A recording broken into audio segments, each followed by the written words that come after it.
Assalamu alaikum warahmatullahi wabarakatuh. Dan uwa, a matsayinka na ma'aikacin gwamnati ko ma'aikacin banki ko kuma ma'aikacin wata ONG ko kuma ma'aikacin wata mu'assasa ko sharika, ma'ana entreprise ko kuma duk wani aiki da ya danganta wanda yayin da za a ɗauke ka da aka kawo takarda ka sa hannu, su ma suka sa hannu, wannan aikin in ma wani kala aiki ne, in ma waye ya ɗauke ka, da zaran yayin da za ka fara aikin na sai da aka kawo takarda ka sa hannu, su ma suka sa hannu, to akwai wasu abubuwa guda 16 da ya kamata ka sani. Abu 8 ɓangaren ka ne, abu 8 kuma ɓangaren su ne, abin da ya dangance su ne. Kenan za mu fara da abin da ya dangance su. Akwai wasu hakkoki guda 8 wanda doka ta tanadar, wanda ya zama wajibi su maka yayin da aka ɗauke ka aiki tun ma ina ne. Daga cikin wannan hakkokin guda 8 za mu fara daga na farko shine yan canjin ka, biyan ka akan lokaci kenan. A duk lokacin da aka ɗauke ka aiki, to ya kamata a ringa biyan ka akan lokaci. Ya danganta da yanda kuka yi da su, in ma a kullum ne za a ringa biyan ka, ko bayan sati ko bayan sati 2 ne, ko kuma wata guda ne, kai ko ma wata 3 ne za su ringa biyan ka. In dai har ka yarda akan wannan ka sa hannu, to dole ne su ringa biyan ka akan wannan lokacin.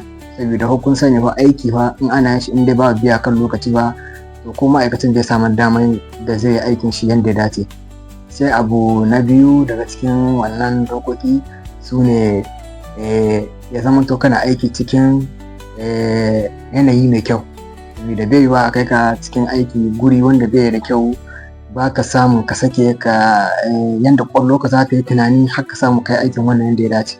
Kenan ya zama to an kai ka guri mai kyau, yanayi mai kyau, an sa ka condition mai kyau yanda ba za ka takura ba, ko kuma hal wani tunani ya zo maka na ka ɗauki kayansu ko kuma ka taɓa kayansu. Kenan in an sa ka cikin yanayi mai kyau, dole za ka tsaya kai aikin ka yanda ya dace. Na uku yan uwa shine wajibi ne akan ma'aikatar da ta ɗauke ka aiki ya zama to cewa an sa maka lokacin hawa aiki da kuma lokacin sauka aiki. Bai yiwuwa ya kyale ka ringa hawa yanda ka ga dama, ko kuma ka ringa sauka yanda ka ga dama, ko kuma su ringa kiran ka duk lokacin da suka ga dama, ko da cikin dare ne ko lokacin da ba lokacin aikin ka ba.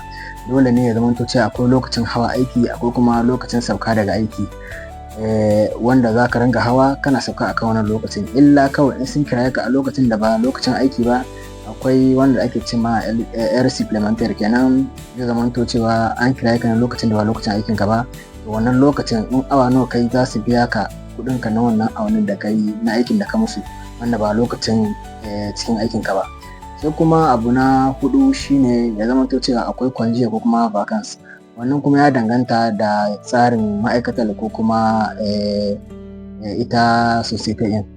Zai zama to akwai wanda ma'aikatu surtout na gwamnati ne za ka samu a duk shekara ne ake ba mutum congé, amma congé na wata guda duk shekara, ko kuma in ma'aikatu na irin wannan na wanda ba na gwamnati ba, za ka samu a duk wata 6 ana ba mutum congé na sati 2 haka, ko kuma wata guda, ko kuma a duk shekara ana ba shi congé wata guda, ya je ya gano gida, ya je ya gano dangi da yan uwa idan ba tare suke ba.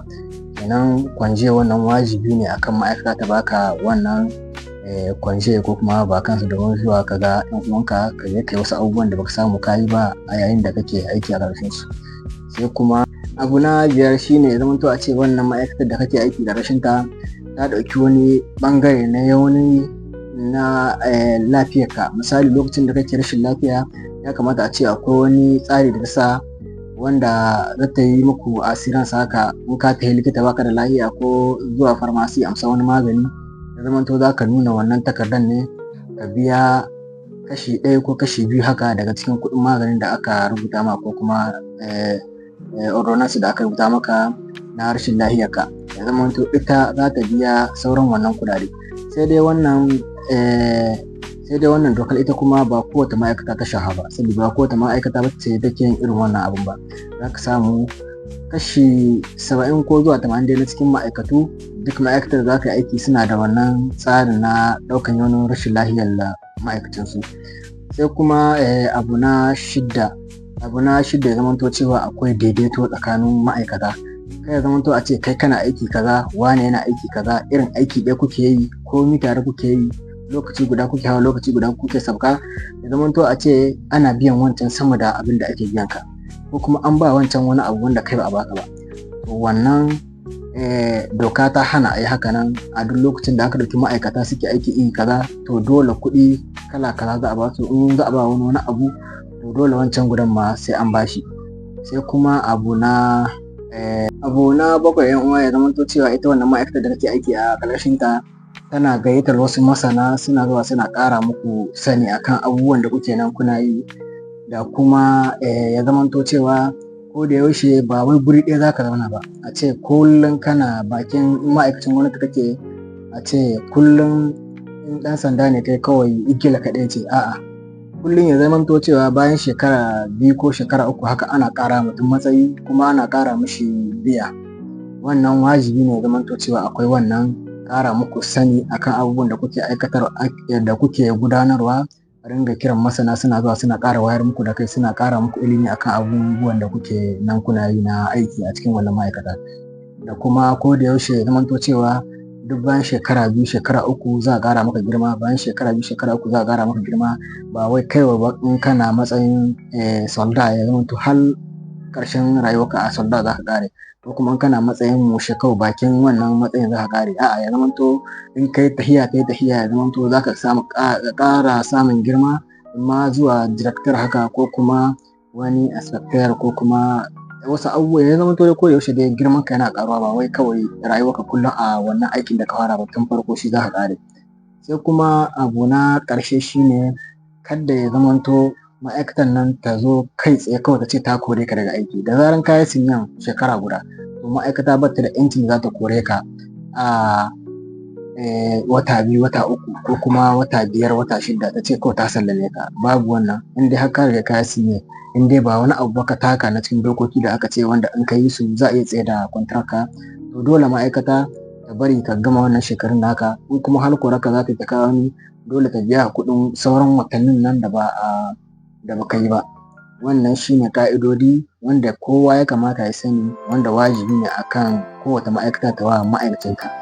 Bayan wannan kuma za mu shiga kai kuma abubuwan da ya kamata ka yi yayin da kake aiki a ƙarƙashin wata ma'aikata ko kuma wata society, ko in ma wata irin ma'aikata ce, kai ma akwai abubuwan da dole ne ka yi su, idan ba haka nan ba kuma yana iya kawowa ƙarshen aikinka a wannan ma'aikata kai tsaye.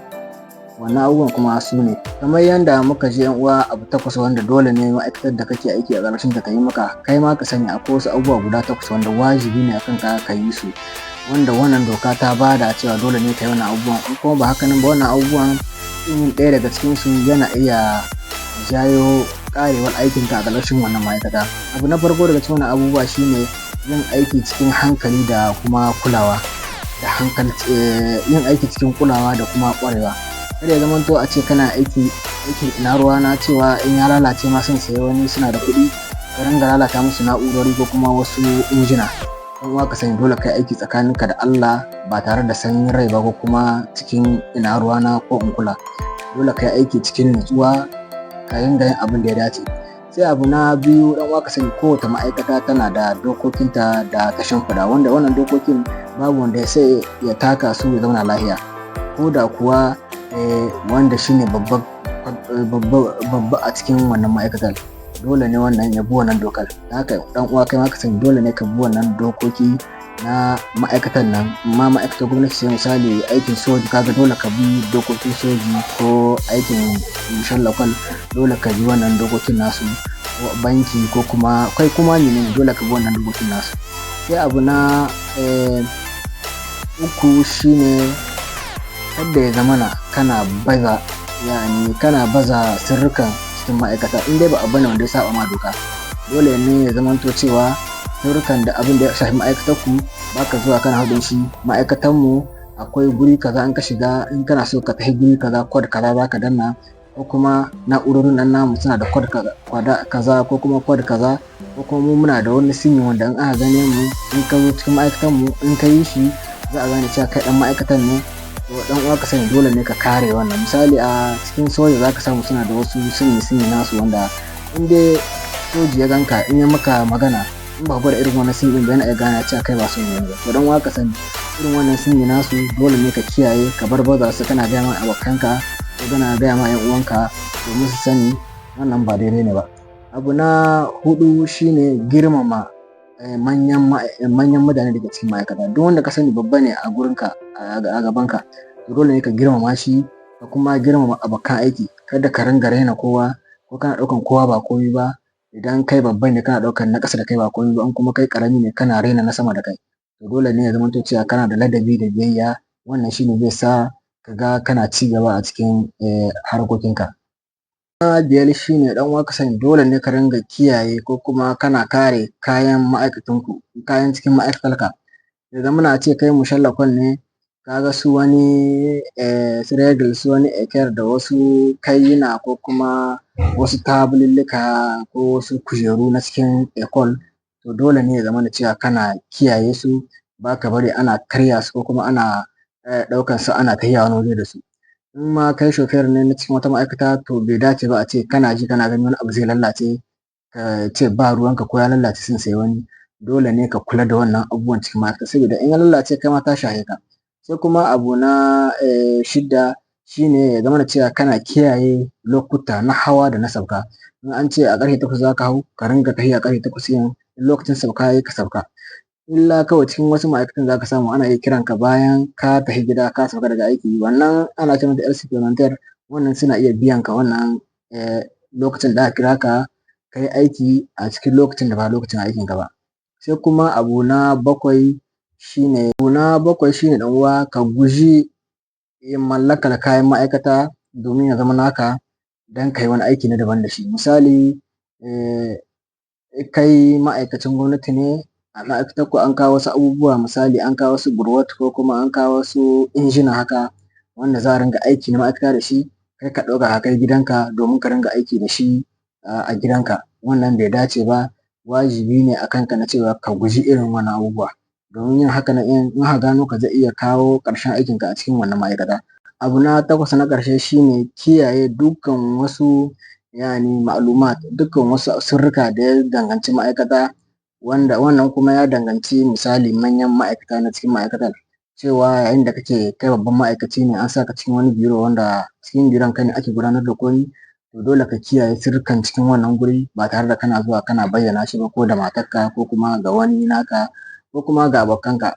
Kana gwada musu cewa kai ne babban ma'aikaci cikin wannan ma'aikatan, kai kake yin kaza, kai kake yin kaza. Wannan abubuwa dole ne ka kiyaye su. Kenan wannan su ne abubuwa da ya kamata kowane wanda yake aiki ya sani, wajibi a kan shi da kuma wajibi a kan ma'aikatar shi ta yi mishi. Assalamu alaikum warahmatullahi wabarakatuh.